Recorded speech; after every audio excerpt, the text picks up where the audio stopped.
It's Do Time with Pastor Steph.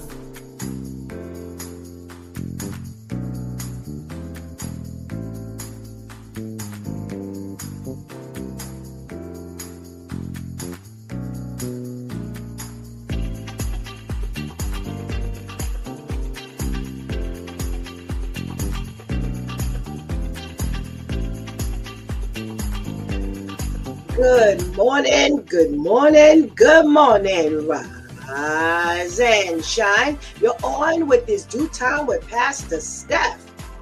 How are you this morning?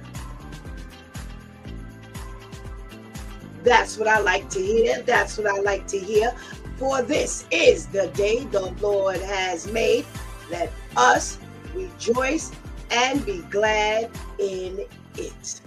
So, where were you yesterday? Yesterday was Let's Talk About It Tuesday, Church Folk Day. And we got to talking about the church folk. We started talking about the priest who is 51, who's coming out as transgender. He says that I get to announce with joy that I am transitioning. And I'm affirming to all of you that I am transgender. The best way to put this is that I'm not becoming a woman. I'm giving up pretending to be a man. Ooh. Now listen, far be it from me to say that you are not going through some gender issues internally. I can't tell you how to feel. I can't tell you what it is you are feeling. I can't tell you that you are a man and you're not feeling like a woman sometimes. I can't tell you that you're a woman and you don't feel like a man sometimes. But I will say that this particular issue is a bit much to be in a position of leadership in the church. There is far too much going on with that in and of itself than for you to now partner with any church to call yourself helping to steer lives to God. Well, one of the reasons is because the Bible speaks against any of this life imbalance. And I honestly believe that there are some people who are really struggling. And you know what? We are living in the fall of man. And we don't know what happens. There are people who are born with both genitalia, and we don't know what's going on with hormones and chromosomes and all of this kind of stuff. But there are people who are in this phase and in a fad. However, the way the wind blows is where they go. And because we as a congregation can't tell which one you are, then you need to step out, step down, deal with that, and then come back when you are settled. And that is settled on the side of the fence where you were born. Why? Because it is too confusing to people to try to help them through their issues when you're going through this has got to be some difficult place to be. If this is what you as an individual, whether it's a man transitioning into a woman transitioning into a man, whichever way it is, this is hard. This is hard and this is deep.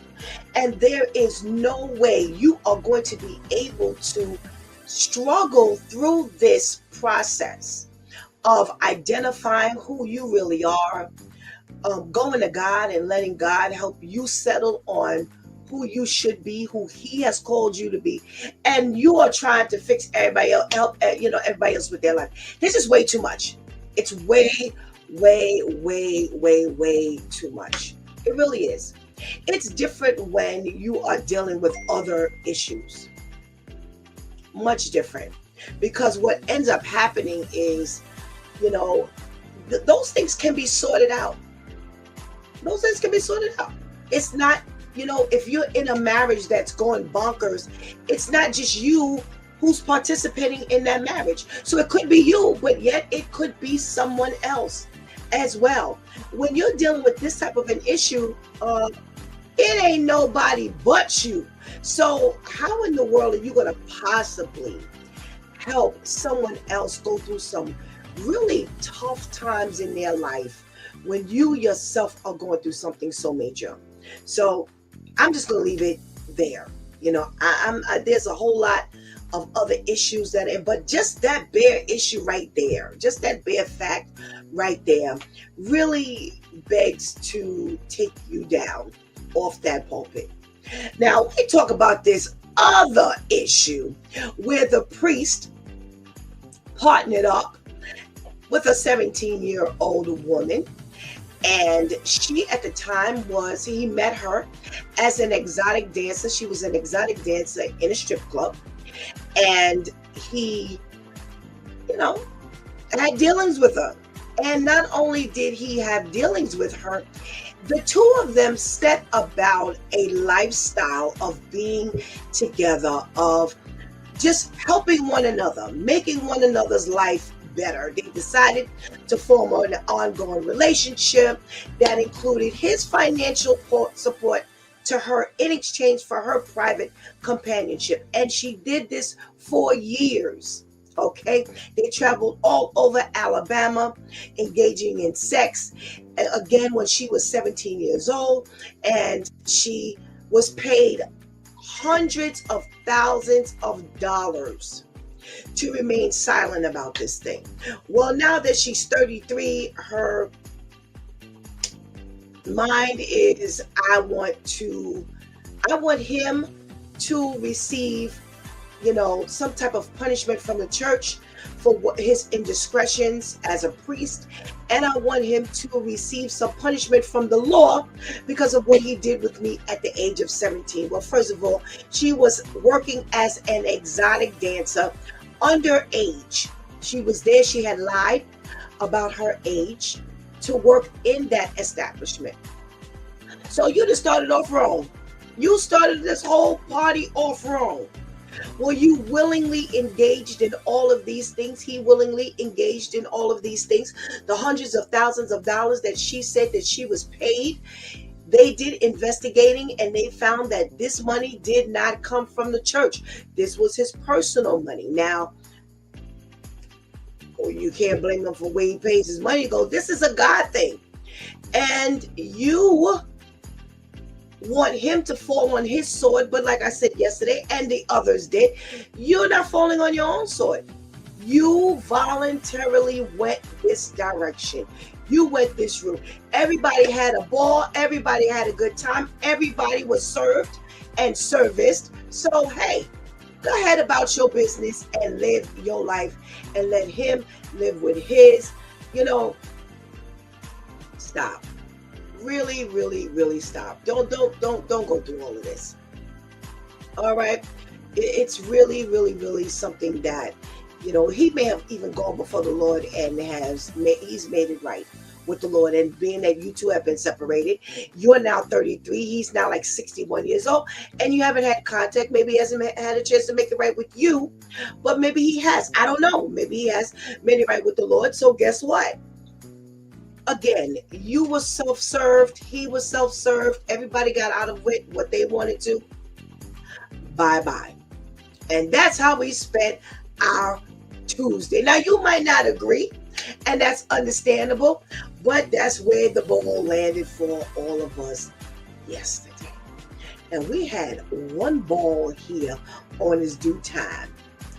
Well, today is Wow Wednesday, y'all. We made it to the middle of the week, and we're going to get started with our girlfriend Vivian in a quick moment. So go ahead and get that healthy breakfast. Go ahead and tell somebody, anybody, everybody that it's due time with Pastor Steph is on. And whatever you do, don't go anywhere because we will be right back.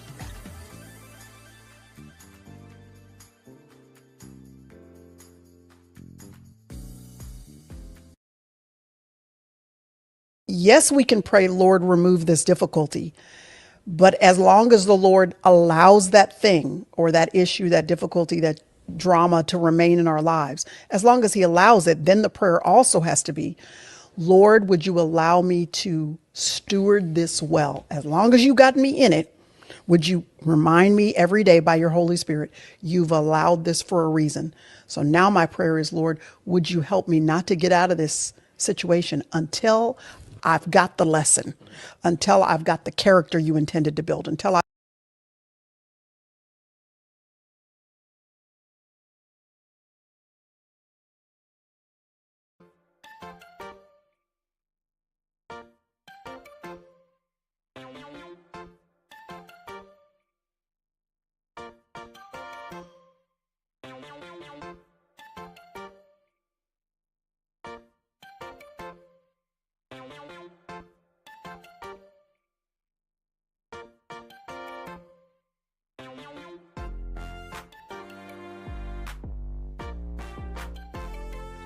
good morning, and good morning again. Welcome back to It's Due Time with Pastor Steph. And it is Wow Wednesday. We made it halfway through the week by the grace of God. And we are going to get to our girl Vivian and her socially conscious segment so we can get her out of here. So let's say good morning to Viv. Good morning, Viv. Good morning. Happy Wow Wednesday. How are you, Pastor Steph? I am well. Thank you. I am well. Vivian, are you cold in that car, girl? Yes. It's Woo! cold. Oh my goodness gracious. Okay, then we gotta hurry up and get you out of here. Thank you so much for being so dedicated. And what you got for us today? All right. Today on Socially Conscious, we are starting off with some news for our Coney Island lovers. And I guess it's kind of an update as well. They're saying the city of New York is committing about $1 billion to rebuilding the Broadwalk, better known as the Coney Island Broadwalk, recognizing it needs major repairs and modern upgrades after decades of wear. And I've been to Coney Island recently, and yes, that Broadwalk needs some work. This renovation isn't just cosmetic, it's part of a broader vision for Coney Island West that includes hundreds of new affordable and mixed income housing units, upgraded public infrastructure, and investments in community spaces like the Ab Stark Sports Center. They're saying by transforming the boardwalk and surrounding areas, the city aims to preserve public access to the waterfront, bolster community resilience in the face of climate risk, and ensure Coney Island remains a welcoming, livable neighborhood, not just for tourists, but for those that live in that area. So, no, Coney Island did not get that casino that it was looking for, but to me, this is even better. They'll be giving $1 billion to this transformation and making sure that Coney Island still stands. Next, we're bringing back those pandemic vibes in a sense because they're talking about the flu season and how hard it has hit. Reports say flu season is heating up fast and the numbers are very high. New York City has already logged over 17,000 confirmed flu cases, and nearly 1,000 people have been hospitalized because of it. What's really alarming is how fast it's spreading.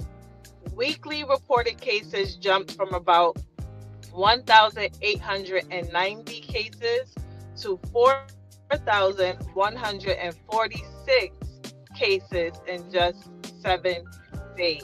That is a spike of roughly 119% increase. They're saying statewide there are more than 17,700 positive cases statewide, and hospitalizations have nearly doubled, suggesting this wave is just beginning rather than peaking. And they're saying with the holiday gatherings, colder weather, and crowded indoor spaces ahead, health officials warn that these numbers may keep climbing unless people take precautions. They're urging New Yorkers to get vaccinated, wash your hands often, mask up in crowded spaces, and stay home when you feel sick. Their message is simple: this flu season is not mild, but small choices now could prevent a lot more people from ending up in the hospital. So just these small things, washing your hands, wearing a mask, just taking these small precautions, staying home if you feel sick, can keep a lot of people and yourself safe. Next, we have SNAP in the news yet again, as they're saying New York City is being forced to fix its SNAP food stamp system after a lawsuit exposed how badly it was working. They're saying thousands of people who apply for food assistance were being left waiting for months, even though federal law says the city must review and respond within 30 days. People who were waiting months to hear back. They're saying that they were supposed to respond within 7 days if someone was in an emergency situation, but still, people were left waiting months. Advocates showed proof that people were missing interviews, purposely getting ignored, and being marked as no-shows, even though they had showed up for their interviews. Families ran out of food while the city was stuck in paperwork chaos. So because of this, New York City agreed to overhaul the whole process and fix this whole situation by hiring more workers, improving call centers, speeding up interview scheduling, and tracking cases so people don't get lost in the system. The city will also be monitoring to make sure people get their benefits on time. And of course, this matters because they say 2 million New Yorkers utilize SNAP in order to eat and feed their families. So they're really working on getting this whole system together to make sure that things like this no longer happen. And now we have our wow story of the week, which is including our President Donald Trump. They're saying that, and this is a listener submitted story also. They're saying that the National Parks Service and System have removed MLK Day and Juneteenth from next year's list of free entry days at national parks. Instead, the new free day lands on June 14th, which is Flag Day, and which also just so happens to be Donald Trump's birthday. The change has sparked outrage because these two major holidays are tied to civil rights and Black history, while a date connected to, that guy has been added. To make things even bigger, the new policy also raises fees for national visitors, including a $100 surcharge at some of the parks. Supporters call it patriotic because they're saying, hey, he put it on Flag Day. And of course, critics are saying that this is disrespectful and exclusionary. Either way, this move has set off a national debate. Are we really surprised though? But this has been Vivian with Socially Conscious, giving you the news that we are following. And remember, if you have any wow stories you would like to submit, please feel free to direct message me on Facebook. My username there is Vivian BM, and come back every Wednesday to find out if your story has been chosen. Thank you as always to our loyal listeners and viewers, and thank you, Pastor Steph. Thank you, Vivian. I just have a question. The national park on the last story, do they pay to get into the park? Is that what's happening? Yeah, national and they're parks, raising not that like for, huh? Yeah, national Okay. parks, not like the public parks, but the national ones. Yeah, they're raising the prices, and they removed those those 2 days from free access days. Okay. Thank you so much. Woo! All right. Get out that cold, girl. Thank you so much. And we pray you have a blessed day. Thank you, you as well. Thank you. Woo. All right. Well, you know what happens on Wednesday mornings. We have to skip past my greetings and my good mornings. So I got to get to that right now. If you're in the room, make sure you check in with Pastor Steph. Otherwise, I don't know you're here. So let me say good morning to our girl, Ketty. Hey, Ketty. Thank you so much for joining us. We got to check in from our boy, Serge. Hey, Serge. What's going on? We are getting a check-in from our girl, Teresa. Thank you so much for joining us. Teresa says, sorry, I missed the live. For Mondays, there's more to be said. Great topic. Thank you. Thank you. Thank you. All right. We got a check-in from, I don't know who this is, BWUG. Good morning. Thank you so much for joining us. And we got to check in from Miss Herlima. Thank you so much for joining us, Miss Herlima. We have got to say good morning to the ladies that hold it down for us each and every day to make sure we get this live going. We got a check in from our girl Shantice. Hey, Shantice, thank you so much. And we got our girl Anika laying back in the cut. As always, thank you so much, Anika. Thank you so much for keeping us held down. All righty. So let's get the ladies on this morning.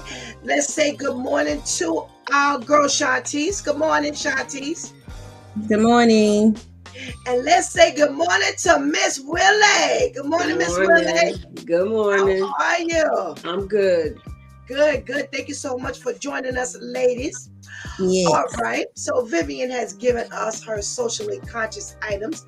She's starting with Coney Island. And they are now committing $1 billion to rebuilding the boardwalk, but not just the boardwalk. They are getting those major repairs done and upgraded. They are putting up some mixed unit housing, some investments into some different businesses and things like that, because they want to preserve the waterfronts and they want to keep it welcoming and a livable as well as a lovable area, not just for our visitors, but for those of us who have always been here. Now, the good bittersweet news, because some are happy, some are sad, that there is no casino. There has been, I don't know who remembers, but I was a kid when they first laid out this huge idea, design to put this casino out in this quote unquote new Coney Island. But that has not happened despite them putting those newer requests and bids in. So Shantice, you got first dibs on this one. Is this a good thing, great thing, or I could care less? Well, this actually sounds like a great plan, especially hearing that they actually want to renovate the park. The park that's a landmark, the park where, like I say, yeah, cute for the tourists, but what about us who grew up here in New York City, who know about Coney Island? That's one of the quickest places to get to take the kids to go and chill. You don't want to travel far to an amusement park or somewhere to have that type of setting and atmosphere. So it's good to hear that they're actually willing to invest money in that. Businesses that will be able to be healthy to the community, to residents, or even if you don't live in Brooklyn, but you live in the other boroughs and going over there, you can patronize them. That sounds like a plan. That casino, who cares? Shut up. We don't need you building anything that's just going to rip us off and cause crime, because that's all that would have done. You would have spent all this money on a casino in Brooklyn, Coney Island, only to hide, and then it would have been all this crime, and then we would have gotten reports saying crime is down. Bye. No, this sounds like a plan. This sounds good. Okay. Miss Willie. Good morning. Good morning. This has been around for quite some time. Right. How do you feel about this whole reorganization and rebuilding of Coney Island. I like that they want to rebuild and restore and refinish and clean up some things. It's been there a long time. I live in New Jersey, but we did come to Coney Island. It was a place to go, like Shanti said, who want to travel so far away to go somewhere to take your children. But it would be a good thing. It would be refreshing to the eyes. It's been going downhill for a minute. You know, the only excitement I think is the hot dog eating contest. And I don't understand how they do it. I don't know how they gut holds it. But I think it's a good thing. It's going to build, it may create some jobs for people. But then again, about the casino, who cares about the casino? All this online betting, people are not even going to the casino. They can sit on their phone and lose their money. Mm-hmm. Everything. You can do everything online now. You don't even have to go out to gamble. Yes. You can walk in the store and play the lottery now and be a millionaire. No, and don't have to sit in the casino giving them all your money. and from what I'm hearing, machines are rigged. But so many people are going to win. I was standing in the store. This guy spent $200 buying the lottery. He does it every week. And I'm looking at the stack of cards from the scratch-off tickets in his hand. Like, dude, you got $200 to waste every week scratching and winning $5 back, $50 back. Wow. Okay. I don't care. I can care less about the gambling. But they, at least they're willing to restore the boardwalk, add some housing. And I hope it's affordable housing. I hope it's a Section 8 section. Because there's a lot of people can't afford their rent. I was on the train head to the city Monday, and I heard this woman say her rent was $4,000. My whole stomach just hit the floor. I said, I thought my mortgage was crazy, but to rent. And now the person had sold the house. No, the house went into foreclosure. Everybody in the train can hear her whole conversation. She didn't hide anything. And she was looking for somewhere to stay. So she was sitting there calling everybody. Wow. But then I found out she does have Section 8. So she's not paying for $4,000. She haven't paid anything because she's not working. Wow. So the agency will put down her deposit. They will pay her rent because she's not working. Wow. Okay. So, but I'm glad they're talking about restoring. I hope they restore all the rides and everything as well, and clean them up and stuff like that. Mm-hmm. Okay. So that's a good thing. Okay. I too, have enjoyed when I was a kid in Coney Island, just being able to jump on a train and get out there. My only concern is, are you going to keep it affordable? Not just the housing, because I don't see where there's any housing. I don't think they're not gonna keep it affordable. They're gonna jack the price up. Yeah, they got a plan. If they got a plan to spend $1 billion, say it costs $25 to get into the theme park, I'm quite sure it's gonna be $75 per person or $100. They're gonna get their money back out of the people. Yeah. And that's so they gotta tax the people.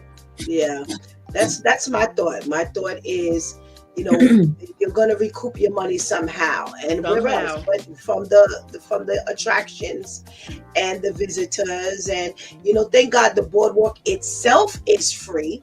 Yes, because that way people can still kind of go, and they can go on the beach. For those who like the beach, so I'm sure they're gonna upgrade the beach and make that clean.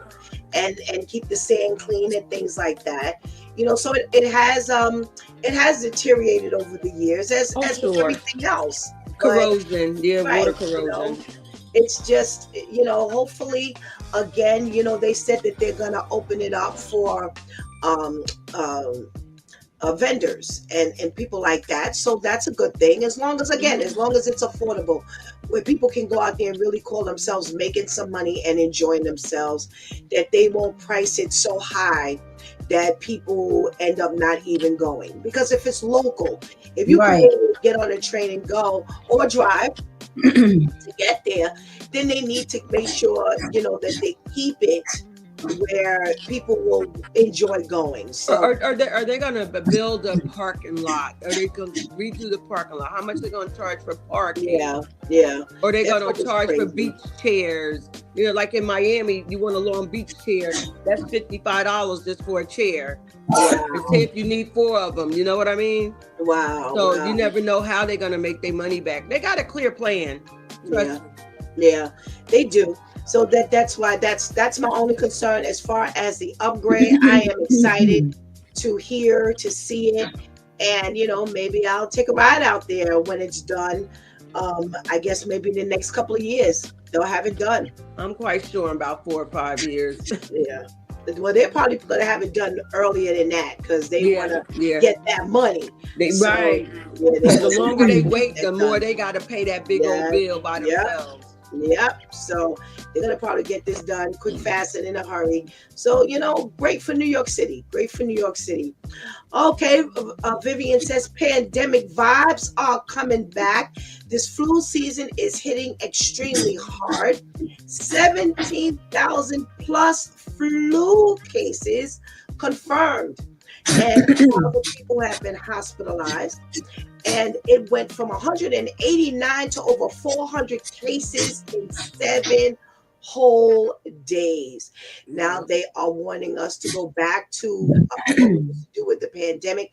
Wash your hands more, wear your masks when you're in crowded spaces, stay at home when you feel sick. What's your word on this, Miss Willie? You got first dibs on this story. What you thinking? Listen, it never went away. COVID didn't go anywhere.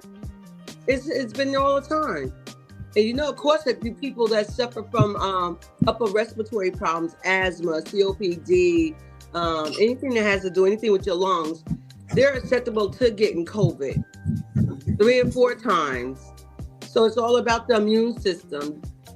So it never left. And you have a lot of people that never got the COVID shots when it first came out, never wanted anything done. And then when your immune system is low, even if it's a simple cold, they're probably gonna say it's COVID. Because now a cold is COVID now. Is it as dangerous as it was in the beginning? No.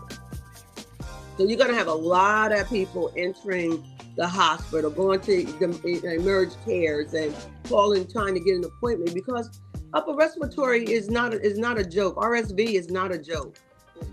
A lot of people leave here having an asthma attack and can't breathe. I had COVID when it first came out, and I was sitting in my house the whole entire time. And I have asthma, and I went to the emergency room about 5 or 6 times. They kept telling me, no, it wasn't they said, no, it's asthma. I said, no, this is not asthma. The 6th time they decided to test me for COVID. And at this point, I couldn't even breathe. My chest was so tight. I ended up on the floor. My son couldn't even pick me up. That's how much it squeezes your lungs. Like somebody have a wrench and they're twisting on your lungs. Wow. Can't breathe. I even brushing my teeth, the menthol from the toothpaste was taking my breath away. Wow. So it's a very dangerous disease. But you gotta take care of yourself. Like they say, wash your hands, cover your mouth. I'm OCD. I wash my hands over 1,000 times. I'm always at the sink. My husband thinks something wrong with me. But I've been that way. So, and I worked in the medical field for 20-some years. So just protect yourself. Put your mask on. Like they say, like you said, if you feel sick, stay home. But then you realize a lot of people can't even take off of work because they don't have the sick time. So they'll go to work. Yeah. They rather go to work, put their mask on, and if it gets back, they rather send them home because now I still have a payday. A lot of people I can't stay home because they don't feel well. No sick time, no vacation time. And you got some bosses don't care. They want their work done. And a lot of jobs don't offer at home to do work from home. Right. You see, they made a lot of people come back to work. My god sister been working from home for 17 years. She talking about pray for her. I'm like, for what? What happened? Girl, I ain't been in the office in 17 years. They making me go back to work. Wow. My aunt retired. As soon as they told her, you got to come in the office. She said, I'm done. As long as she was working from home, and she's 80, she would have still been working. She just retired at 80. Wow, wow, wow, wow. So Okay. that's the main thing to that. People can't afford to take time off and stay home. Okay. Okay. Oh, we got a check in from Shock Baller. I hope I'm saying this right. Hi. Good morning. Thank you for joining us. Thank you so much. Shantish, Vivian's saying this flu thing, they are reporting that it is out of control now. And you need to go back to what we used to do during the pandemic times. Oh, it's Adele. Ha, ha. Thank you, because I was going to ask, please let us know who you are. Good morning. Thank you so much for joining us. So what you want, Shantish? Oh, okay. I'm mad we getting back to washing our hands. Wear gloves in the subway like me. Plastic rubber gloves. I think the story ended for me there. Let's get back. Why are we getting back to it? Why hasn't it been a thing forever and ever? Amen. This is why everyone is sick. This is why you even get yourself sick and you further your own sickness. Forget about when you spread it to others. There's no way I'm in my house and I don't wash my hands. Amen. Even when I'm in here alone, I pretty much have my own bathroom. You would think I have to share this bathroom the way I keep it clean. Why? Because I don't even want to come behind myself and feel dirty.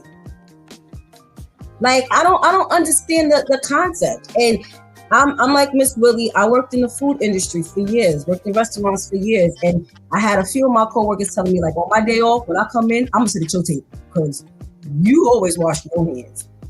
And my hands look like an old construction worker's half the time because I have eczema. And by the time I wash my hands about 900 times a day, even with moisturizer, sometimes it cracks and all of that, and it gets dry. Right, because it's it's a little painful and uncomfortable, but. Come on, it's like how old we have to stay on top of the children. I'm mad. Where were we? Oh, we went downtown last Friday night. The amount of adults I saw walking in the street. I mean, so we just don't cover our coughs anymore. It's just everybody's just all everybody going to hell right now. That's what she's telling me. Like, so whatever you coughing up, everyone is subjected to this now. Okay. Spitting on the ground. Yes, thank you for letting me know. This is why I stay in the house all the time. So everybody who be asking, you don't never go nowhere. Look, you know what? Because I cover my coughs, even in my house. You see, all this, yeah, everybody, we outside. Yeah, you outside where everybody else coughing up. Y'all go ahead. And this is why the flu rate is going to continue to rise. I'm coughing right now. I can't wait until Pastor Steph says, I love you. I'm going to get some Theraflu. Because the second my eyes start twitching, where is the Theraflu? Because it's not only about us. Even though I don't leave the house, I don't know when I may need to be around someone. We have to make sure we keep ourselves clean so that we're also clean for other people. This is, come on, adults. Come on. We still teaching the children. Come on. When the children got to tell us to cover our mouths, we know we doing bad in life. Yeah. I'm not surprised at all. I'm not surprised that this flu thing is spiraling out of control. And again, it's because we are, as a unit, we're not working towards keeping our air clean, our surfaces clean, washing our hands. That's something that we really need to pay attention to. You'd be surprised it's still the people who are not taking care of themselves properly. And it's really, really a contagious issue. It's not contained to just you. So again, as Ms. Willie said, people are not taking off work. They're still going to work. They're still going out in the public ill. And now this means that, everybody else gets sick. Children are still going to school ill. So that means that, hey, other people are ill, and you just take care of you. If everybody takes care of themselves, then the whole universe will be taken care of. Just make sure you wash your hands. Make sure you cover your cough. Make sure you stay in when you are not well. Make sure that you are wearing a mask. I wear my mask at times when I'm around, in certain environments around a whole lot of people and things like that. I do have my mask still in my bag because, again, I see that people are not covering up. I still see that people are not washing their hands and stuff like that. So until we all begin to do this on a full time, as a unit, then we're going to end up being all messed up. Um, uh, Adele says that I get real upset when people do that around me. Like, have some class. I've never had the flu, praise God. Last time I got sick, it's been years. Got the pot of soursop on the stove daily. Sir says, yes, when I'm at work, observing the platform, all you see are these people walking doing that quick cough and not covering their mouths. That's just the way they are. That's just the way they are. So you've got to do what you need to do to make it an individual effort. And then if we all as individuals make it an effort, then we will be a cleaner, safer community.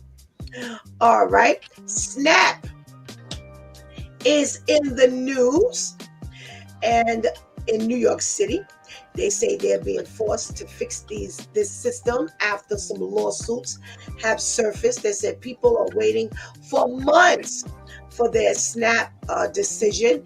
Now, generally, it's supposed to be within 30 days you get an answer, 7 days if it's an emergency. They say people who were had applied were waiting months, as well as the people who were going to the offices were not marked as being there. So they were saying that they had not appeared for their appointments. So, some other shenanigans were going on. So now they've hired more workers. They're doing some fast tracking situations. And now people can get their things on time. They're saying there are up to 2 million people who are getting SNAP benefits. So you need to definitely make sure that this is a clean process and as quick as you can get it done, the better. Shantice. Why are they not staying on top of this stuff? How is it? I heard Vivian say something like people were attending their appointments, but it wasn't documented that they were, so they were marked down as a no-show. Yeah. If this is your only job, how are you missing this? How am I going to recertify, but I'm marked down as a no-show? This is your way of trying to back out of giving me benefits. Everyone is out trying to scam, whether you are a quote-unquote legitimate business or not. That's what it seems to me. Everyone is out here trying to scam. There's no way you're telling me that these people are out here doing what they're supposed to do, because see, that'll be the next thing. The next thing will be, well, we told them to do this. We told them to fill out this paperwork. We told them to go on the app and do this. We told them to come into the office at this time. They were late for their appointments, or they didn't show up for their appointments. You can't say that. So I'm doing my due diligence, but yet it's like nothing's getting done and I'm still sitting here waiting for benefits. You got one job. That's it. Why is this so difficult? So now your job becomes more, because now you have to backtrack and fix all of those errors while you're still doing what you need to do currently. If you couldn't do the first job right, how are you now going to be able to backtrack and do the job currently? Not just one big mess for no reason. All righty. Miss Willie, what seems to be the problem going on here? Girl, we got some lazy social workers. How are you going to meet these people face to face? And when they walk out your office, you're going to put a no-show. But then you still got 200, 300, 400 people on your list to check in anyway. Right. So why not finish their application? Right. Most of them are there for recertification anyway, so all the info is there. You make them bring the same information, but in the meantime, you deny me, and I got 4 little babies at home, and I'm struggling. It's called lazy. Yeah. It's no way. It's no way. This is why I tell people, even my family, when you go into your appointments, get the people name. Say, excuse me again, what's your name? Because some of them walk there and say their name so fast you don't even hear them. And Yeah. God big, I ain't knocking nobody, but some of the language bags, man, they mean to miss who? What's your name again? And I think they should hand them their business cards when the person walk in the room. Because now I got your name, Right. your phone number, Right. and your extension. Right. Mhm. Right. And I can call and say, yes, I was there. Your name is so-and-so. My appointment was on May 10th, 10 o'clock. And matter of fact, I got there at 9:15 because I didn't want to miss my appointment. So it's important to gather all the information before you walk out. Anybody's office, even the doctor's office. So they're just, to me, they're just being lazy. Absolutely. It's always, and then I understand social workers are so, overwhelmed. That's why kids fall through the crack. You don't know if they went to school or not. You said you checked on, you never, and I saw that happen too. You never went to visit the home. You never sent anybody out there because your workload is heavy. But you took an oath to take care of the community, take care of the people. Mhm. Yeah. You feeding your family. I'm Yeah. sure. Yeah. Because Yeah. you got a almost 6-figure job. You know, you're making $90,000 a year. Some people only making $20,000 a year and can't make it. So stop being lazy is my thing. Yeah. It is laziness. It is definitely laziness. Mhm. Ketty says nobody wants to work and most of them have a nasty attitude. Oh my And God, yes. It's bad. It's bad that, when you're at the mercy of these people and this is what you have to endure. People who don't want to do their jobs, people who feel that they're overwhelmed, they give the job to somebody who wants to do the job. And not to cut you off, Pastor Stephanie, but sometimes they see you walking in, you got your clothes on, you looking good. They were like, and they're right down, she don't need my help. Her clothes clean, she look good, she got her hair done. That has nothing to do with it. I was told you don't walk out the house looking any kind of way. You better not walk out there with a hair bundle on that you slip in, slippers and socks. Right. Some of them can't help it now. Don't get me wrong. But sometimes it's the people appearance that turn them away from the people too. I took a girl to the welfare office and I'm sitting there with her. I saw this lady come in. I saw what she drove up in the Mercedes. She had a mink coat on, a Louis bag. And she was in there going on because they didn't pay her rent. She never got her rent voucher. So she had all that on, but that don't mean she had the finances. Mhm. You never know. You never know. You can't judge a book by the cover. That's right. Definitely so. Oh, we got to check in from Pastor KL. What it do, crew? Good morning. Thank you so much for joining us. Again, if you don't want to do the job, then give it to someone who does. Nice and simple. If you don't want to service the people properly, then don't take the job. Don't take it. If it becomes too much, give it up and let somebody else just have the job. I mean, it's no rocket science here. Let's just make this happen. Nice and simple. But that's always been, the case for the most part. People are lazy. They don't want to do their job. And this is what you have to, be subjected to. So, let's just hope that now that they've put some new things into place, that there may be a difference. All right, the wild story of the morning. So the national park entry fee has gone from $0 to $100 because our wonderful president has removed MLK and Juneteenth from being free days. They've moved it to June 14th, which is Flag Day already. And Trump's birthday is on June 14th. So the people are in an uproar now because now you've taken away something that represented civil rights, something that reminded us of the Black History moment. And now you have curtailed all of that and charged these people $100 just to get in. Miss Willie. Yes. Yes.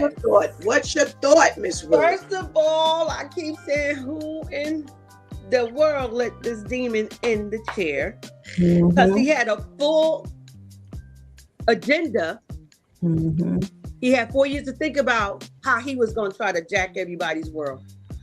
So he sat there and contemplated, they celebrating for free Martin Luther King and Juneteenth. So let me insert myself. So basically, you're not going to be celebrating Martin Luther King, Juneteenth, or Flag Day. You're going to be celebrating his birthday. And $100 to get into the national park, not taking the holidays away, he making you pay. So if every Black person is smart, I wouldn't even try to go. Right. You're not getting my $100 off of something that belongs to me. Right. You don't took away Flags Day, basically. The man had a clear plan. This man is, while we sleeping, he up there writing down stuff and got his little in the corner cahoosing with his buddies. That man don't go to bed.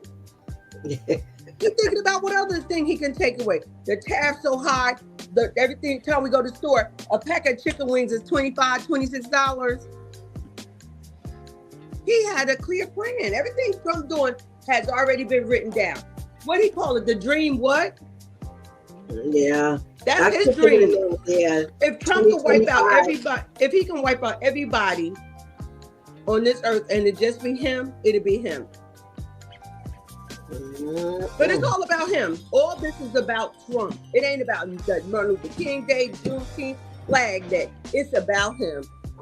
Absolutely. So you're going to have millions of people that come celebrating your birthday? Because ain't nobody really trying to give you a party. So this is the way you think you're going to get a party? Right. He said, they're going to celebrate me. They better go celebrate. They better go celebrate Jesus. I hope people on their knees praying, because we still have how many more years with this demon? 3. Oh, Jesus. 3. 3. Wow. Yep. 3 whole. What is he doing to our society? My grandchildren have to grow up, and this is what they gonna read back on. Yep. Big I time. never thought I would be in this day and time. I thought our parents and their parents had it rough. This is crazy. This is new day slavery with this dude. Absolutely.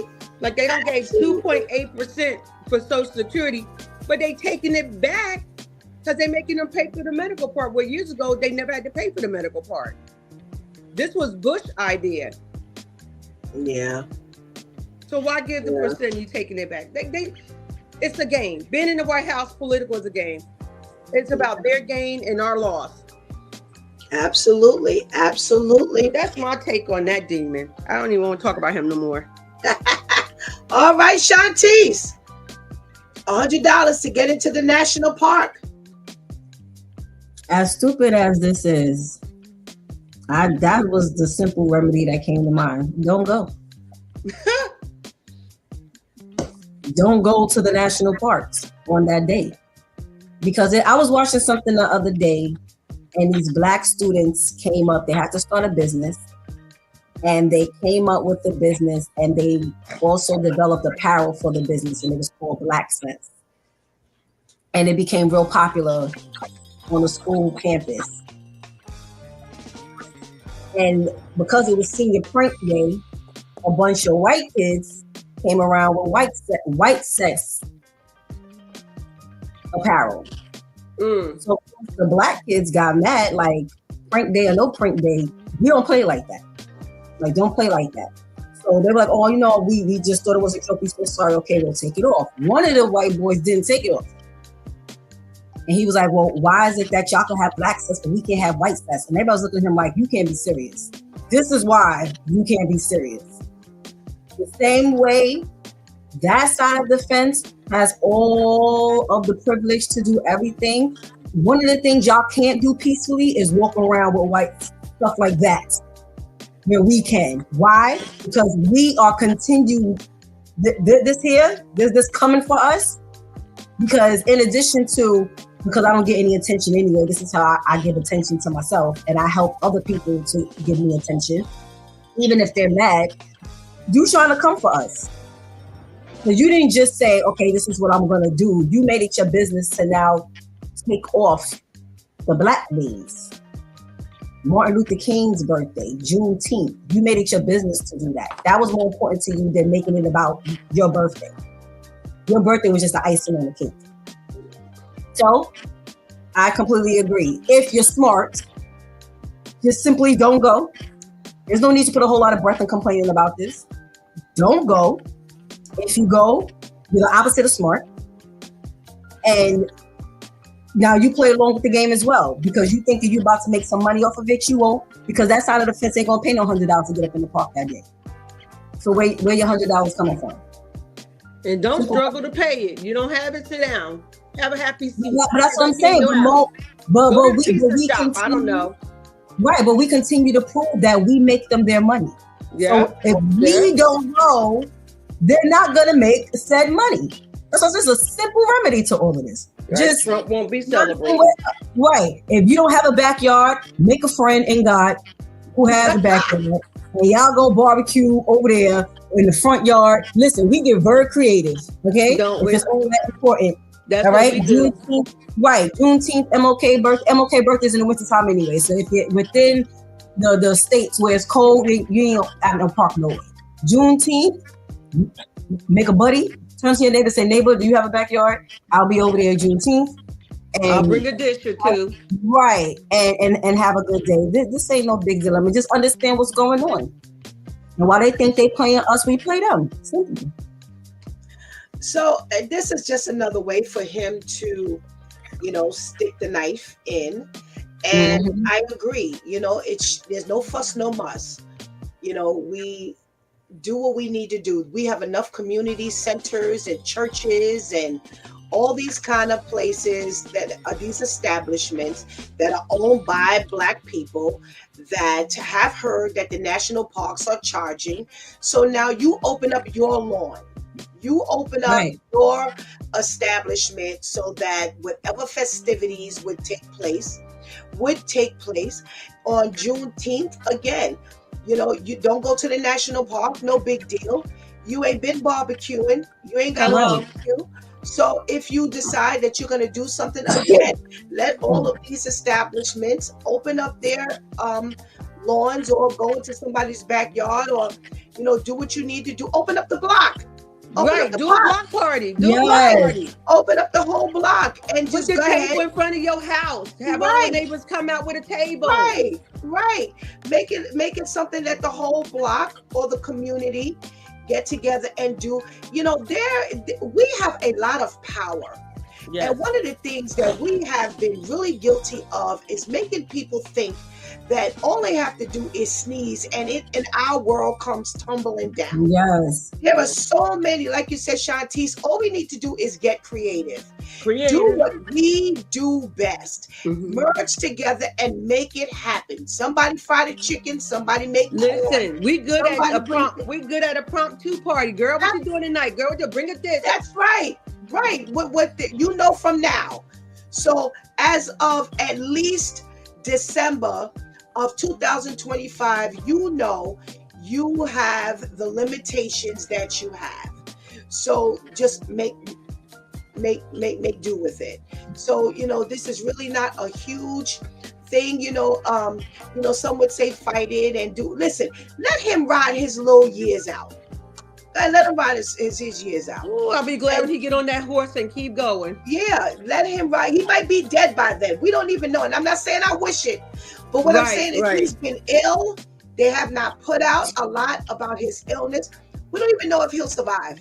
So if he does, if God spares his life, go ahead and let him do his 4 years. You do what you need to do. Next go round, God spares, and call it a day. But you know what? This is something that, again, like Miss Willie said, these were all his plans to begin with. How do you think he's able to execute this stuff so quickly? Because he's been working at it. I think he got blank consecutive order sheets at his house that he sits there and have them already done. So when he comes, you see when he first got back in the chair, he had a stack high of things Yes. to sign. He already Yes. have them done. So when it Yes. come out, it's no surprise. That's right. That's right. This Like is I the said, we things. sleeping. He over there jotting down and plotting. Absolutely. So you know what? We just have to make do with what we have to work with and make it happen. Thank you, ladies, for indulging me on our socially conscious segment. For our topic, ladies, I stumbled across something that I would love to talk about. So, out in North Carolina, let me get all of my states because this is not across the board, but it is definitely an issue in several states. Hold on a second. I thought I would remember it. Okay. Out in North Carolina, Hawaii, Mississippi, New Mexico, South Dakota, and Utah. They have a law where if you are responsible for interfering in a marriage, if you are responsible for interfering in a marriage that they feel was, let me make sure I get this terminology correct.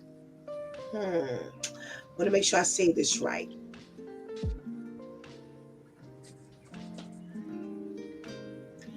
So if your marriage was supposedly intact, there were no problems, and someone came along and they interrupted that marriage, they would be breaking a law called alienation of affection or criminal conversation. So these laws are chargeable if you are responsible for breaking up someone's marriage. It does not necessarily mean that you had to sleep with them, but if you have caused anyone to break their marriage up, if you are a third party and you are believed to have caused the end of a marriage, you can be held liable. Now, how is this coming up? Why is this coming up? Because out in North Carolina, there is a TikTok influencer who had an affair with her manager. And she is now responsible for paying $1.75 million to her manager's ex-wife. So, again, she is being held for alienation of affection and criminal conversation. They say that she had adulterous sex with him, and this particular law, again, says that anyone, any third party who caused the spouse to end the marriage, more than likely it would be cheating, but it could be anyone who encourages someone to seek a divorce, such as a therapist or a clergy member, can be sued. Now, they said proof of sexual relations is not required for the lawsuit to be successful, but to make a successful claim, the plaintiff must show that the marriage was intact and healthy, and there was a genuine love between the two.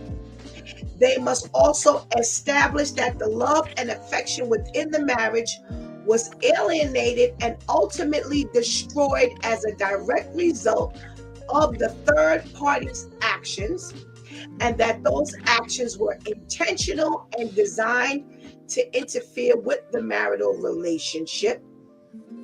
In this particular case with this young woman, she was found guilty of criminal conversation, and it's a civil claim against the third party who had sexual intercourse with that plaintiff's spouse.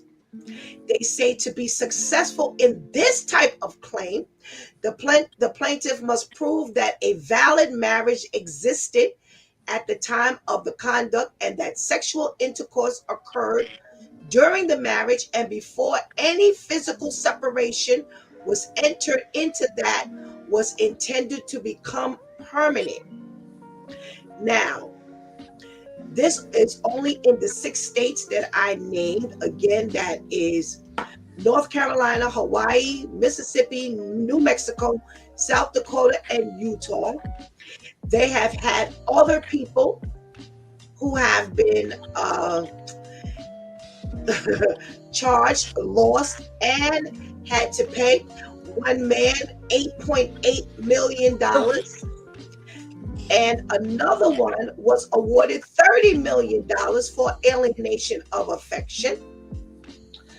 They say, as rare as these cases are, they are still quite lucrative at the end of the day. They said that you should be prepared to go through some emotional strain and high legal costs because it ain't easy to prove these things. Someone might say that it would be someone else's fault. The third party, in other words, the third party can't make you do nothing you didn't want to do. But in court, they say that the judge can find that they could have been persuaded. If you're sued, they can definitely run through timelines, evidence that the marriage was already deteriorating if you want to make sure you ain't paying that kind of money, or make sure that marriage was supposedly intact and untouchable until you came along. And beware, if you are in these particular states, you want to make sure you are not in this situation. Shantice, you got first dibs on this one.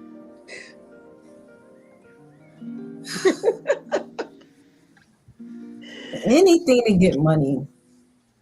This sounds like sexual harassment. Now I gotta prove that you said and or did something that was offensive to me. I'm hearing a lot of things that are subjective. If this marriage was intact, that's subjective. If I was happy in this marriage, that's subjective. I'm trying to figure out, and my mind went to Adam and Eve real quick. Also, if I'm so happy in this relationship, the latter part of what someone said is 100% correct. A third party is not going to now help me be unhappy in this marriage. If I look at this man and say, I love this man. Yeah, he get on my nerves. I was just thinking about how hard I could smack him in the back of the neck last night. But you know, that's a regular. That's excitement. Okay? But I love him. If I don't have any interest anywhere else, I may find other men attractive from time to time, but I don't want to go anywhere. How is it that now you gonna sue him for what I chose to do? Not only that, now we gotta go to court. So now all I see are a bunch of people hopping over desks trying to get at the mistress or the mistress, because now I'm reliving. So now the mistress is trying to prove to the judge in front of me that my husband was already unhappy. How does that not now create a whole new case? Because now after I contemplate killing her or try to kill her in his courtroom, because now she's showing, no, look, see, when he texted me and said, oh, I can't wait to come see you because she getting on my nerves. How is that? Why? What is happening out here? People have been cheating on each other from the beginning. Eve cheated on Adam with the serpent. It's just been happening. How are we trying to profit off of everything? It's like, come on, y'all. This is just dumb. No one is thinking past initial. Because as I'm hearing this, a whole lot of other things is coming to mind that I really don't believe anyone else is taking. I'm not trying to sit in a courtroom and listen to another woman prove to the judge in front of me how my husband wasn't already happy with me. Now we in here for attempted murder. So forget this lawsuit. Forget this lawsuit. Because now I might got 2 bodies on me right now. 3, if I got to take out the bailiff who may try to stop me. It's like no one's thinking about these. This is just stupid. I'm so happy that they didn't say New York, because that's where I could really see. I could really see no one probably even make it to the courthouse or on the court date. It would just be too much. They got tipped off. This is one of the dumbest things I've ever heard in my life. This is stupid. I wouldn't even want to be the judge that has to rule over this. Okay. Miss Willie. Ooh, Shantice, don't say it all. It's stupid. People have been cheating from the beginning of time. So you talking about I have to pay $8.8 million? Somebody about to leave. Because you just can't blame it on the woman that your husband had an affair with, or the wife that she had an affair with somebody else's husband. These are adults that's making choices. And remember, the choices you make are yours. It's absolutely insane. That's why I tell people, whatever state you plan on moving to, travel to, find out the laws, because each state has their own laws. I'm baffled because it's stupid. So don't plan on taking a trip to North Carolina to cheat with your man. Listen, social media is killing a lot of people, because guess what? People got cell phones. They're taking pictures. Mm-hmm. Your body language says everything. Your body language talk. You're not hiding your affair because you don't know how to control your affair. You out in the opening. But like, I gotta go to court to sit there and listen to all the exposure that he or she did. And a lot of women think having an affair with a married man is a good thing, and the same, and vice versa. And I told you, it's no secret, because somebody saw you. You're not hitting. You think you creeping. You ain't creeping. Somebody knows somebody that knows somebody. And now social media, people see stuff out in the street, take pictures and film, and they put it right on their page. What it was about 3-6 months ago, when a CEO was having an affair with the lady in his office. They at the football game, and the camcorder caught them kissing. Yes. A CEO, and he lost his job. You're supposed to be at a meeting. Your wife thinks you at the game with your girlfriend, and the camera caught you. Winners. There you go. I like that one. Winners. I'm over it. I'm like Shantice. I'm over this foolishness. It's out to make money. There's no way that person can pay that $8.8 million. What they gonna give them? Their house and their furniture? You probably don't even have $50,000 in the bank. So how you gonna pay 8.8? Where they come up with the? I can't even say it. Where they come up with the money? With the payback? 1.75 million, 8.8 million, 30 million. Where they come up with it? Yeah, no, they're not looking at their finances. Because they look at their finances like that. They probably can't even pay you 10 grand. They probably couldn't afford the car fare to get to the courthouse. Mm-hmm. That's crazy. Don't cheat, people. So my brain is all over the place with this one. So the first thing I thought about was, okay, so you're trying to hold people responsible for their actions.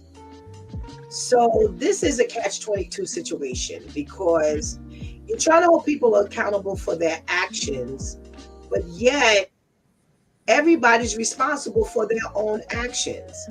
You say that if you as a judge, you've heard enough information that this marriage was intact before this third party got involved and caused this separation and ultimately this divorce, then you now become responsible. First of all, if the marriage was intact, there is nothing that anyone could do or say that would be able to separate that marriage and cause that spouse to do anything. There, as many of them that have fallen, there are those who have been tempted and they have not fallen into it.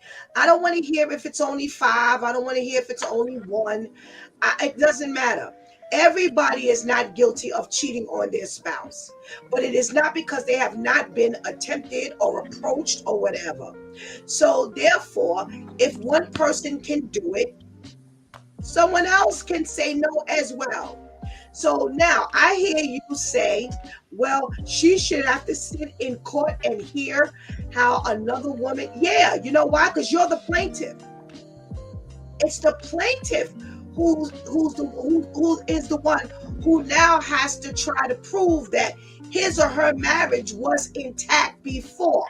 So now you have somebody sitting in court saying, listen, your marriage wasn't intact because when I met him or when I met her, these are the things he told me. These are the things he or she said to me.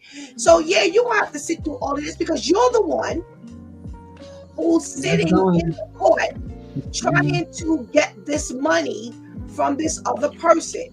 Now, this TikTok influencer who you just charged on 1.75, she's a TikTok influencer. She ain't got no money. So here you the fool because you're the one who just sat in court, had all your personal business spilled out all over the place. So you think that you won because they charged her $1.75 million? That you would never get. Win. You didn't win because all your business is now spilled out.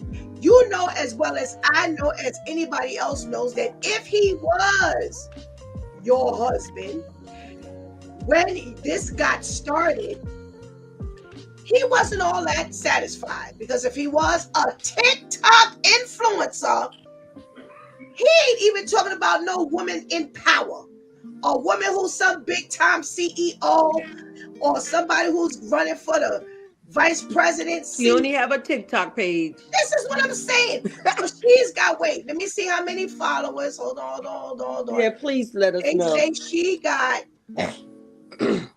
she has 2.9 million followers. Oh, come on. So everyone gave her $1. Your husband left you for a woman who's got 2.9 million. Listen. Let your wife know what you want. If you want her to put her doobie pumps on, dance on the bed, what this girl do? Listen, you living in a fantasy anyway. That's why you out cheating. You got fantasies. Right. Tell your wife your fantasy. Right. Role play, do something. So that's why I don't feel sorry for the one who's sitting up in court with hearing all your stuff. But you're the one who brought this to court. You're the plaintiff. So you knew that this was gonna come out because see now you as the defendant, you're pulling out everything. You are pulling out the emails.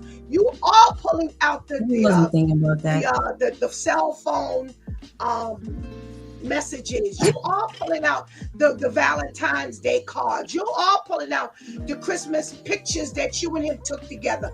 You are pulling out the receipts when y'all went to the hotel.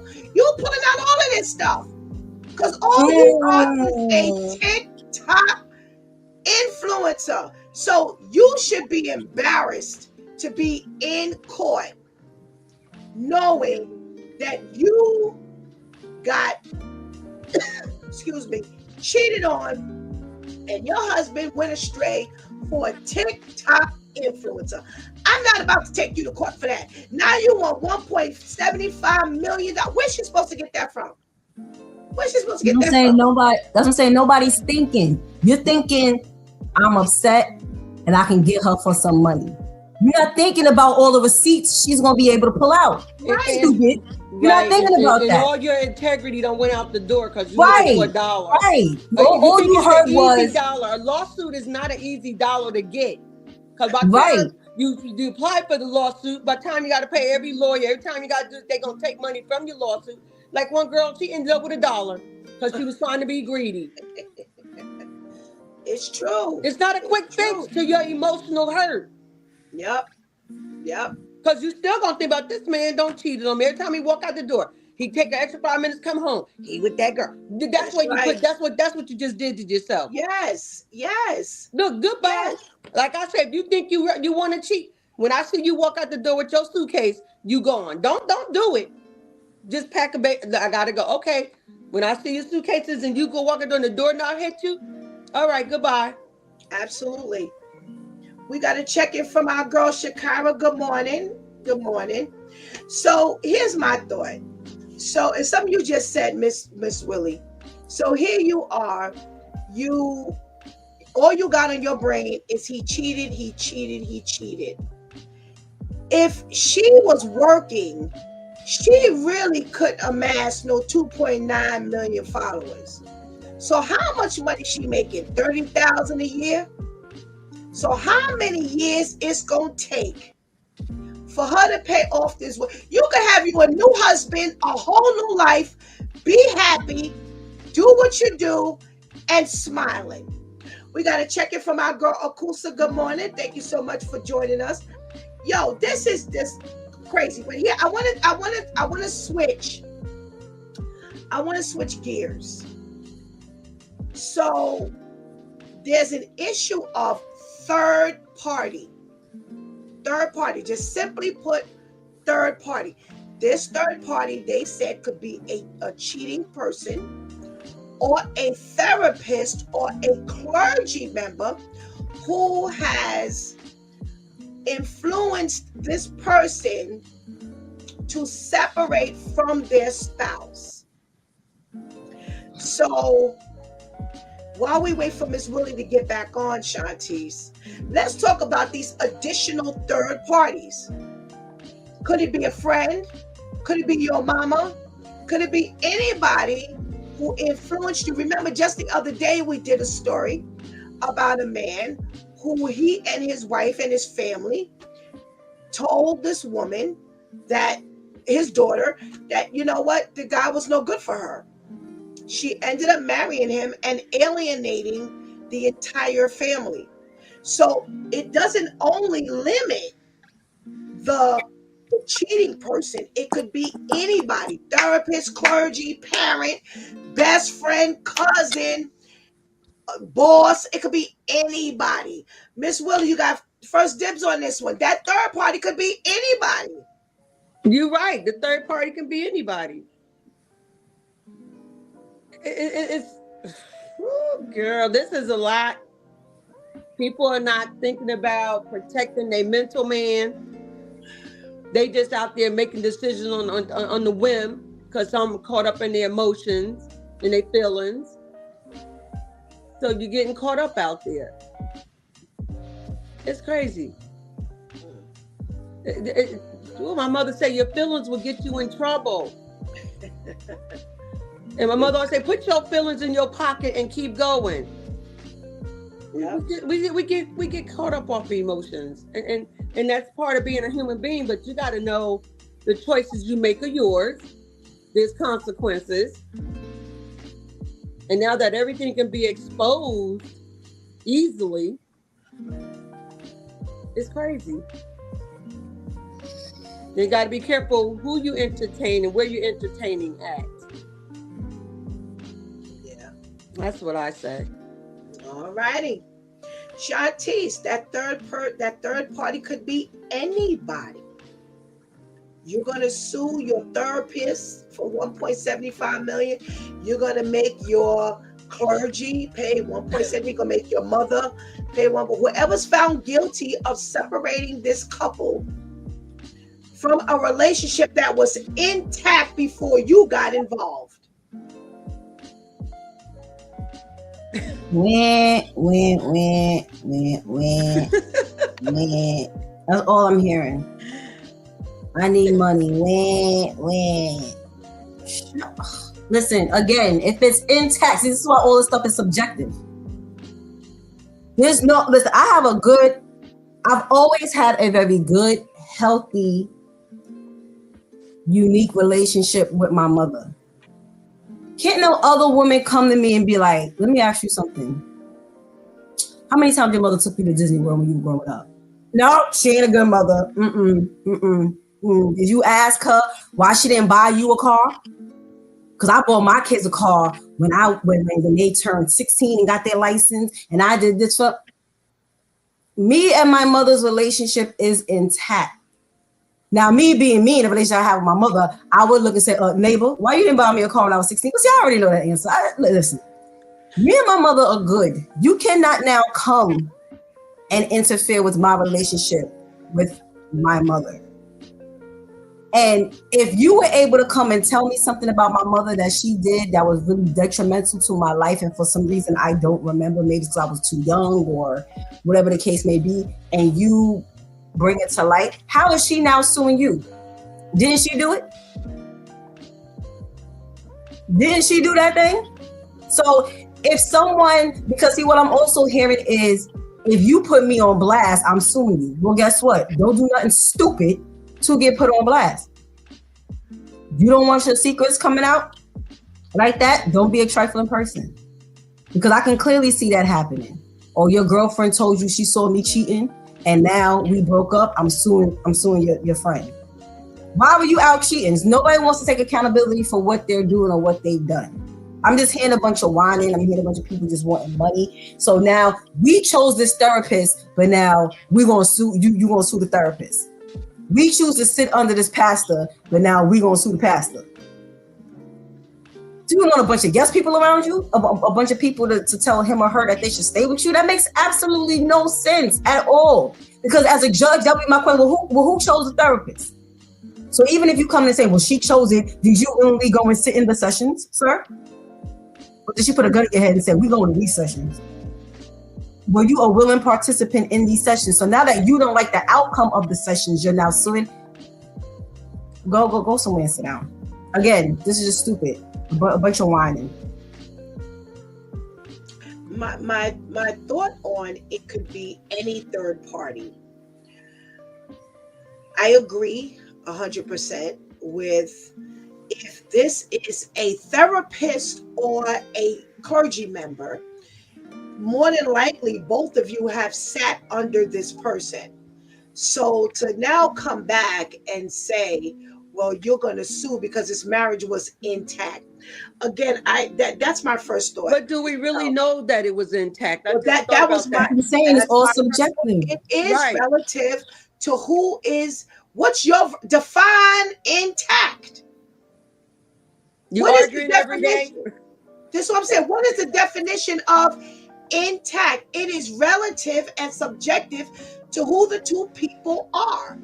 Now, here's my thought. If you're a type of woman who does not want to service her husband, and I'm not necessarily talking about in bed, because there are a lot of women that don't service their husband in many shapes, forms, and fashions. Amen. If you're a husband that don't want to service your wife, or your wife that doesn't want to service your husband, but you feel that the marriage was intact, this is why there was someone, I read it from the article to you all, that said you better be ready. You better be ready because A, it's going to be very costly for you to fight this. And number two, you are going to be dragged because this person is going to be able to say, they never did this, they never did that. On this particular day, they were missing. On that particular day, they didn't do anything. They didn't take care of the kids. They didn't wash the clothes right. My whites were blues and my blues were bleached and all kinds of things. And now you're sitting in court going and being dragged through the mud for anything. If it's a therapist or a clergy member, they're able to say, hey, when they came to these counseling sessions, they came because their marriage was not intact. So who is supposed to vouch for what's intact? That's subjective. It's relative to who's giving the story. Right. So my thing is, well, guess what? If you have a husband or a wife who can be persuaded by somebody at the job, by somebody in the street, by somebody at a meeting, at somebody in the supermarket, they can carry you off, then your marriage was not intact. Okay. And if you at work complaining to your coworker, your boss, about your relationship, it's broken. Right.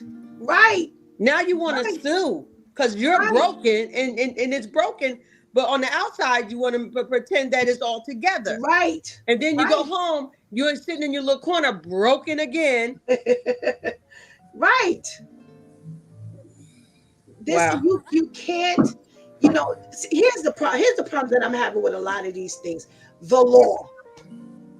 Why are these laws even in existence? For cheating. Right. Something that is it's mutual, something that is voluntary. And that's going to keep happening. What'd you say? And that's going to keep happening because I could see people going and doing these lawsuits and still end up sleeping with the same person that's suing them. Right. That's going to happen. Well, it's soul ties. Now it's soul ties. Now you can't Yes. give it up. Yes, I see that happening. It's just like the restraining orders. How many times have you had men and women go put a restraining order on someone and they come to find out that they just spent the night at each other's house and all? It's like, come on, no, and we keep hearing stories about these children slipping through the cracks and dying at the hands of their parents and guardians because no one is taking the extra time to make sure they're good. But we taking time with this. This is stupid. This foolishness. This is dumb. Absolutely. You tying up the court system because those spouses don't cheat. Now you mad at the other woman. Don't be mad at her or him. They made choices. Right. Oh, I'm gonna get that. I'm gonna get them. I'm gonna take them to court. You sitting there contemplating on what? Not ever getting a dime? 8.8 million? Come on now. Don't go around telling your friends either because your feelings gonna be hurt. But you gonna get $8? You might get 800. Oh, but you didn't get no 8.8 million. No. That's what I'm saying. For this one particular TikTok influencer, you destroyed your lives for somebody that's shaking and rolling on TikTok. But no one really cheats up. No one says, you know what? I cheated on Victor. Oh, you think you got your head covered? You think you got your head covered, but your butt is out. You think you're covering your butt, but your head is still sticking out. Listen, no one cheats up. No one says I cheated. Yes, I cheated on Victor. With who? With Bill Gates. With even Donald Trump. I cheated with who? Michael Bazin, is that the one you brought up the other day, Pastor Steph? Yeah. No. Who you cheat with? Oh, Ray Ray. Ray and Boom Boom. Right. I cheated with my ex. Pookie. I cheated with. We don't cheat with someone who, even if we don't stay with him, he can really put me up. That's just not what we do as the human beings that God has created us to be. We don't cheat. So how do you think so now my husband thinks he's gonna sue? The first thing I'm gonna do is laugh like he barely took me out to dinner the other night, sir. Right, I barely got a hamburger. Don't even put your head there. We barely made it to dinner. What 5-star diner he ever taken you to? What, McDonald's sitting in the corner with a Big Mac or some nuggets? No. That's all right. If you're gonna cheat, like I always say, if you're gonna cheat up. I used to tell my ex, I said, listen, if you're gonna cheat, make sure she got some money to take care of all of us. Go out there and be a pimp, shake a leg. I don't know what you're doing, but she got to take care of this whole family. If you're gonna cheat up. Yeah. Thank you, Shantice. That was real good. You're welcome. Well, that's why I said if you're so $1.75 million, you felt that you walked out of the courthouse a winner. Lord. Again, if she's got 2.9 million followers, that means she's really on TikTok. Yeah. So if she's really on TikTok, she really ain't at a job. So if she's really not at a job, she's not making 6 figures, my dear. So therefore, she's not going to be able to give any money. But here's my question to you ladies. We got a couple of minutes, and I want to ask. We're suing the person who cheated with your husband or wife, but she's not the one, right? Or he's not the one that made the commitment. Your husband made the commitment. Woo. How are we suing the one who did not make the commitment? Miss Willie, you got first dibs on this one. Why are you suing? Why? He's with a nobody. She, like you said, her job is TikTok. But now you're making me think, who else inboxed her and hooked up with her besides him? She might be a prostitute and hide behind TikTok. I don't know. But OnlyFans. You got, hello, sin will get you burnt. Put your Johnny in your pants and keep going. It's absolutely crazy. You made choices. It's all about choices. And you chose to hook up with this TikTok chick. And your wife thinks she's gonna make you pay by taking this girl to court and trying to get money out of her. Ain't nobody paying for it but you and him. Because if you take him back, he's gonna be in your house, in your face. You're gonna sleep with one eye open because you don't know if he's gonna walk out again and go meet up with her again. You losing sleep. That's my take, and I'm not losing no sleep over nobody. I'll help you pack. All righty. Shantice, we are suing her or him. Why are we mad at the person on the outside and we're not suing or angry with the person on the inside? That already shows your level of mental health. Because now, that's one of the things I was thinking when you were initially reading this. So where is my vengeance towards you? See, with me, by the time I sort out the 80 different ways that came to mind within the first 30 seconds of me finding out you cheated or how I'm gonna get at you, I ain't got no time to get at her. I already got to set up my getaway call and all that for what I'm about to do to you. I ain't got no time to now go find no lawyer and which court and set up the court date and what I'm gonna wear there and try to brace myself for what I'm gonna hear and all that. I ain't got no time for that because I'm already figuring out how I'm gonna repent for the premeditated stuff I'm considering doing to you, sir. We're gonna have to get the therapist and the pastor and the deacon and the cops and the precinct and everybody on guard already. Right now, I can't have TikTok on my phone at all because every time I see the logo, I'ma just go post it. So now, these are the things. Yes, these are the things that Shantice has to already be concerned with within the first 30 seconds. This is already happening within the 30 seconds. Forget about bedtime and not going to sleep, not letting the sun go down on your anger and all that. See, I didn't get there. This is just within the first 30 seconds. Repent. Yeah, I already got to repent for the premeditated thoughts. So now you're talking about me trying to get at her because again, another thing that came to mind immediately was, but you cheated.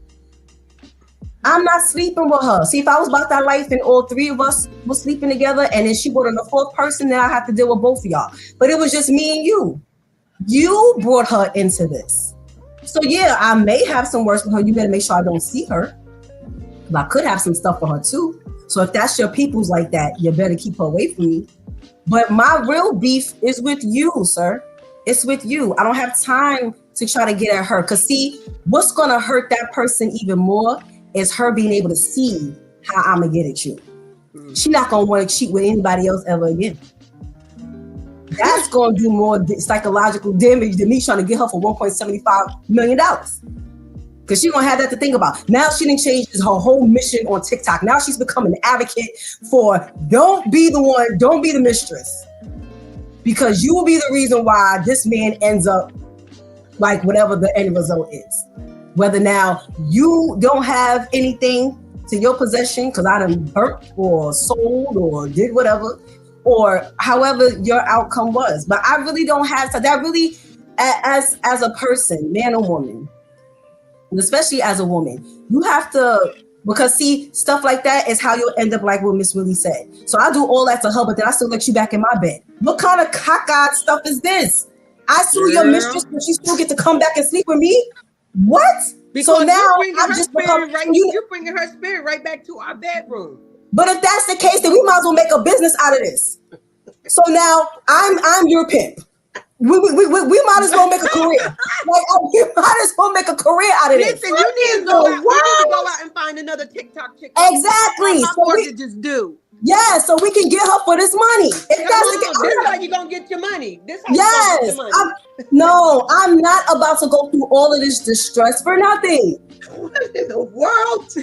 Because I'm still gonna have to pay in some way for allowing you to come back. Because now, what can I say to you the next time? There's nothing I can say to you the next time because you've already let me see that this is what you about. This is the type of relationship we have. So I've accepted the terms. I'm gonna come up off of this. You say it was just me and you, baby, but you lied. Right. If that's the case. So you really, as a woman, really consider that. Why are you going after the other person and not dealing with him? No one can allow, it's just like with the devil. He can only come in when you leave the door open. You don't open that door, they don't have access. So I could be, and I've been in relationships like that where I thought we were good. That's why I keep saying this is subjective. I thought we were good. Meanwhile, you sitting on the other side unhappy. You open the door. Now my beef is with you. It's not with her. It's called communication, and a lot of people don't communicate. Exactly. If I don't like what you're doing and what you're saying, me, Willie, she tell you right off the bat. I ain't got time to be sleeping on nothing. I don't have time for that because I protect my mental man for sure.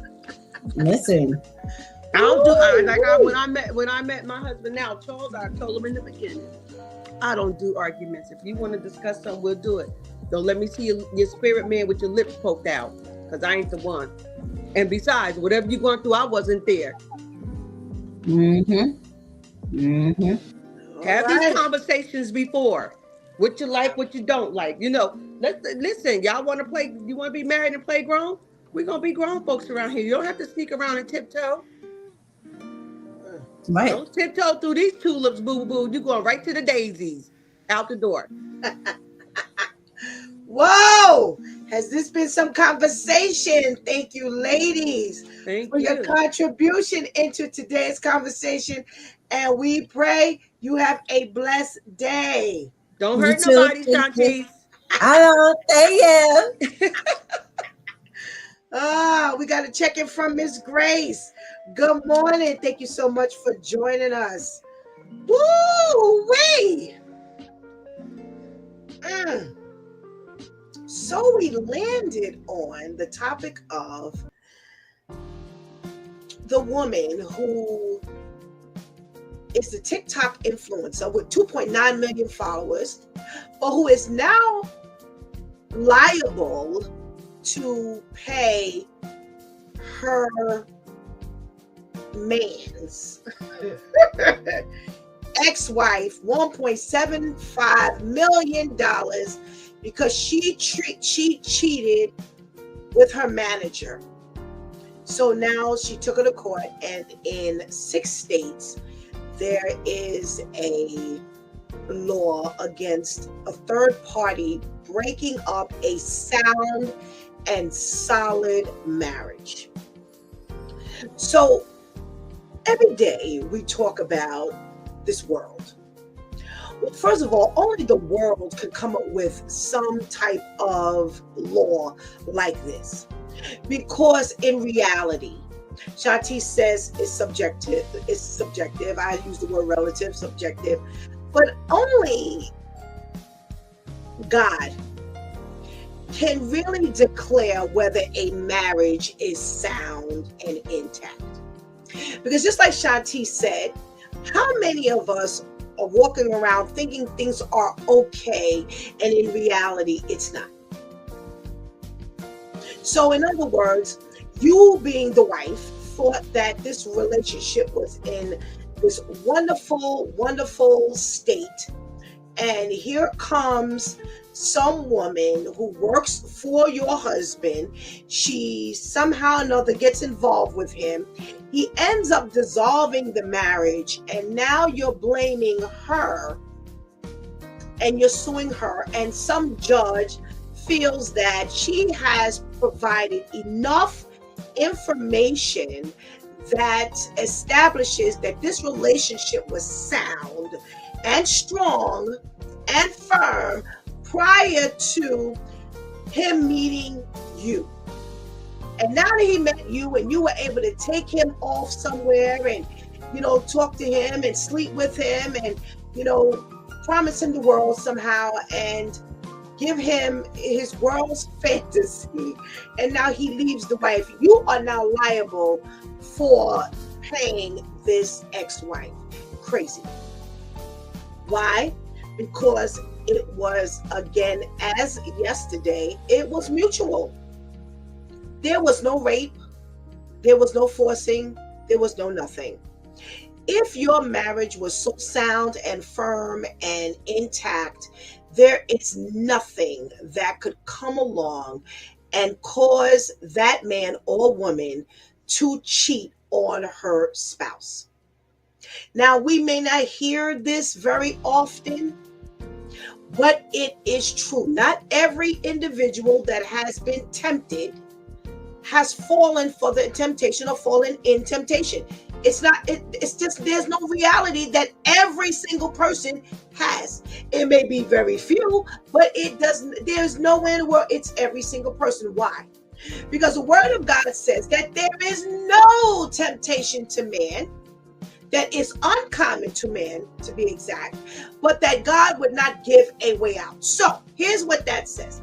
That says that whenever you're tempted, whoever you are, God will always give a way out, but it is up to you to take the way out. Now, to say that no one has ever not cheated is to say that God's influence or God's ability to open up a door or God's allowance for there to be a door open, however you want to put this, has never worked. That's what you're saying.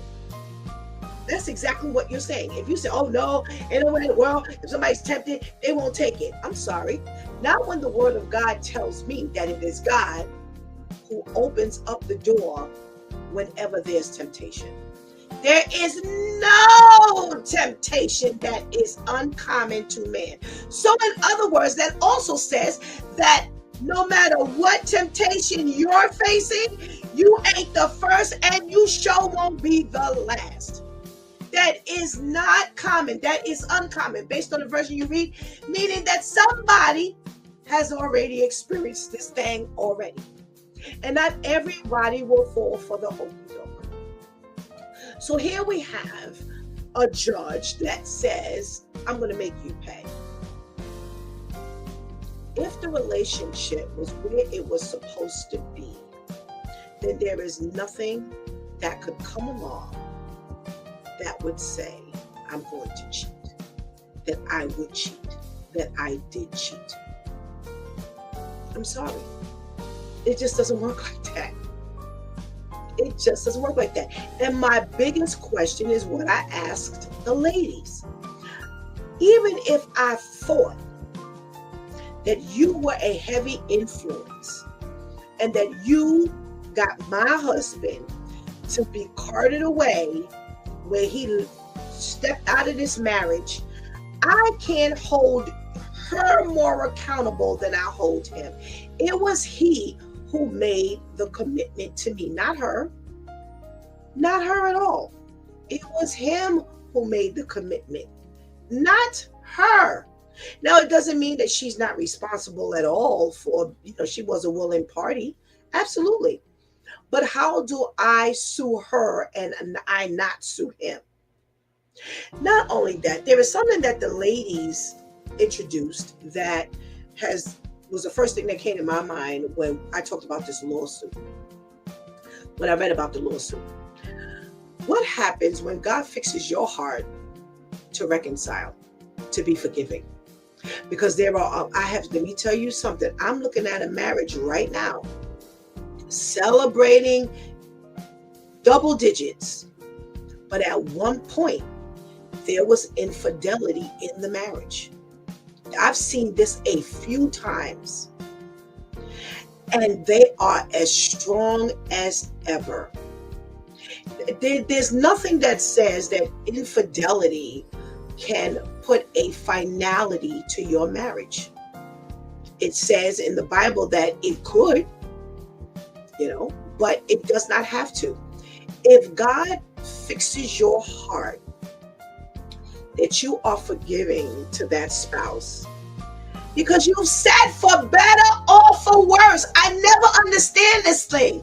For better or for worse, outside of abuse or domestic violence, where it's your life that's on the line. Because for the most part, pay attention to what I'm saying, for the most part, infidelity is not going to drive you insane. It will hurt your feelings. It can destroy your self-image, but it's repairable. It's not going to make you so mentally ill you're going to become schizophrenic and bipolar and you ain't coming back from that. No. It is up to you as to how strong you are determined to be. Because a lot of people come back from that. And listen, I'm not here to tell you to forgive. I'm not here to tell you you shouldn't forgive. I'm not giving you anything, a decision. What I'm doing is I'm opening up what God has said. That if we are forgiving, there's really nothing you can't come out of or come through. There are people who have had someone murder their child or murder their husband, and you would see them go and embrace that person. I mean, lovingly embrace and forgive that person and say, listen, I don't hate you. I hate the act. I hate that my child's not here anymore, or my husband's or my wife is not here anymore, or my daughter's not here anymore, but I actually love you, and I don't hate you for your act. And they are completely forgiving. It's not up to me and you to sit back and say, oh, they really don't feel that way. That's fake. But no, because that is also saying that God can't move someone's heart like that. See, we don't realize how we put God in a deficit when we keep saying, I don't believe. There's no way.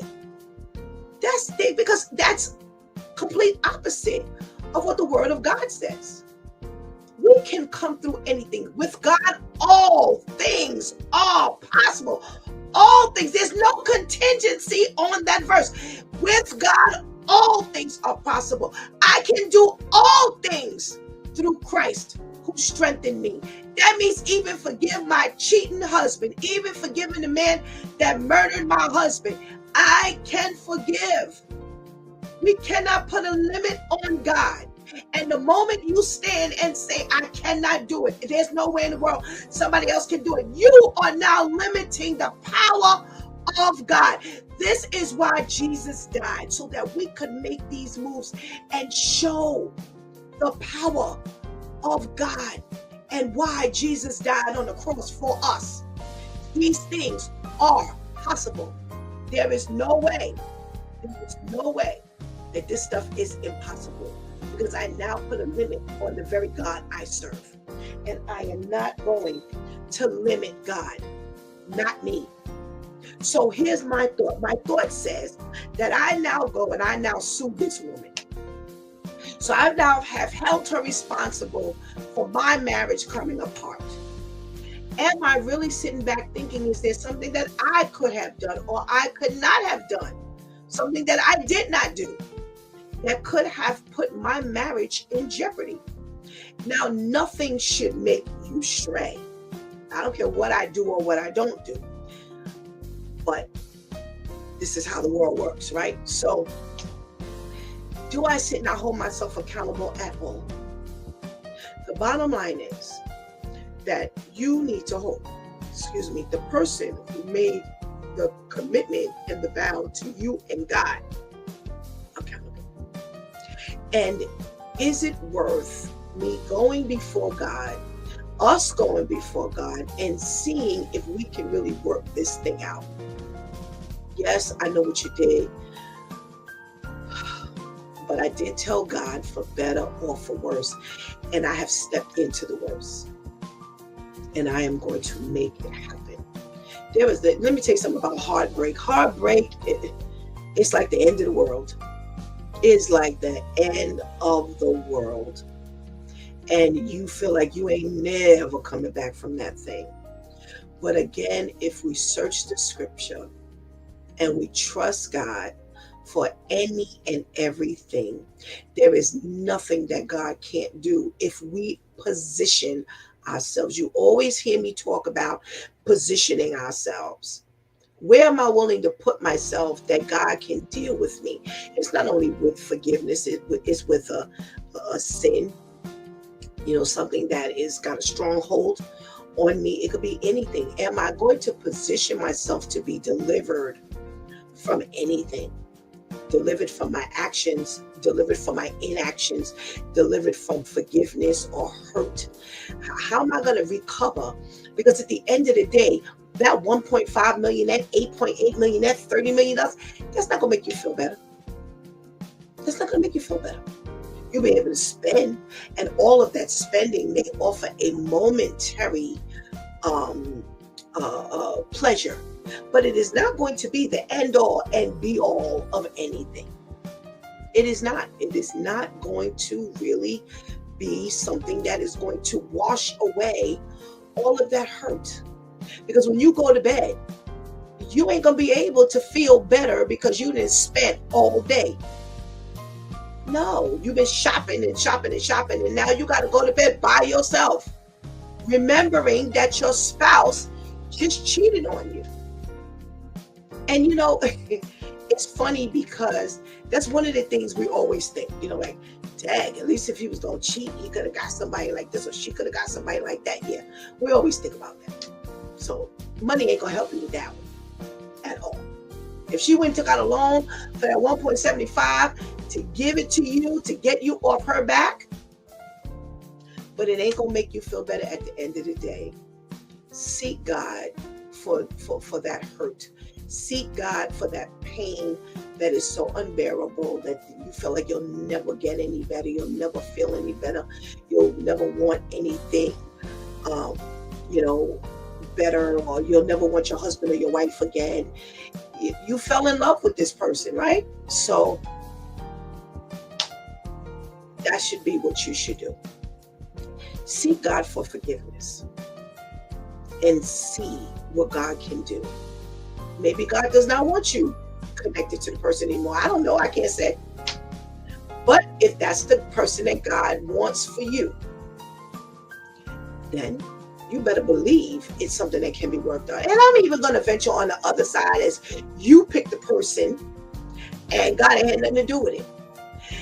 God, marriage is a big thing to God. So for him to move on your heart, in your heart, that you forgive, and then on the flip side of that, God ends up doing something with both your lives, and now you both end up giving your lives to him completely. Oh, God gets the glory out of that one. So again, we just don't know. I have seen it on both sides of the fence. And I'm like, wow, okay, God. It's something that will blow your mind, but we've got to position ourselves to allow God to do the perfect work that was started in us. So don't hold that person accountable, because it also takes your mind off of where you should be focused on, who and what you need to be focused on. Focus on your marriage. If you're so busy taking somebody to court, the thought and the mindset is off your marriage. Focus on your marriage. That's what's important to God. The lawsuit ain't important to God.